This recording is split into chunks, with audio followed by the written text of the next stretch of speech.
Hi friends, welcome back to my channel. చాలా రోజుల తర్వాత ఈరోజు నేను మీతో ఒక విషయం షేర్ చేసుకోవాలనుకుంటుండే. అది వచ్చేసి ఎవరికి ఎవరు ఇంపార్టెంట్. సి లైఫ్లో చాలామంది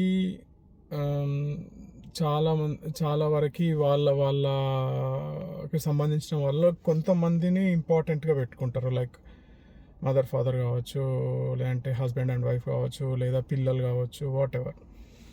సో ఒకనొక టైం వచ్చిన తర్వాత వీళ్ళని కూడా పక్కకు పెడతారు. లైక్ ఫర్ సపోజ్ నేను జాబ్ చేసిన, అంటే జనరల్గా జాబర్స్ గురించి చెప్తాను. ఎందుకంటే వీళ్ళని సంతోషంగా ఉంచాలంటే ఆ జాబ్ నాకు ఇంపార్టెంట్ కాబట్టి ఎక్కువ ఇంపార్టెన్స్ ఆ జాబ్కి ఇస్తాం. అది ఎవరైనా ఏమంటారు, యాక్సెప్ట్ చేయాల్సిందే. కానీ ఎంతవరకు నువ్వు ఇంపార్టెన్స్ ఎవరెవరికి ఇవ్వాలనేది నువ్వు డిసైడ్ చేసుకోవాలి.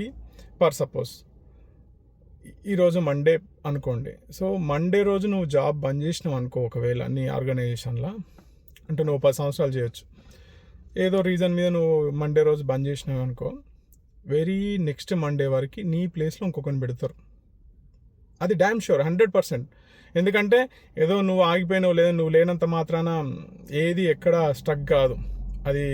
అది సముద్రం ఆర్గనైజేషన్ అనేది. సో నువ్వు ఒకవేళ లేకపోతే మీ ఫ్యామిలీలో ఏదైతే నువ్వు ఇంపార్టెంట్ అని అనుకునే పర్సన్స్కి నిన్ను రీప్లేస్ చేసే అవకాశం ఉంటుందా? సో నో ఛాన్స్, ఉండదు. సో నా సిన్సియర్ రిక్వెస్ట్ ఏంది అని అంటే, నువ్వు ఇంపార్టెంట్ లేదా నిన్ను ఇంపార్టెంట్ అనుకునే వాళ్ళకి నీ టైం నువ్వు ఇవ్వాల్సిందే.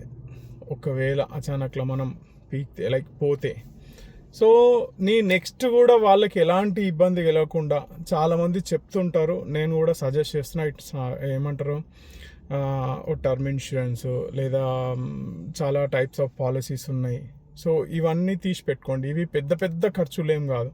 నువ్వు నెలకు చూసుకుంటే 100-200, అంటే ఒకసారి బయటికి పోయి బిర్యానీ తిన్నంత, లేదంటే ఇంకోసారి కూర్చున్నంత. సో అంతే ఉంటుంది, అంతకుమించి ఏమి ఉండదు.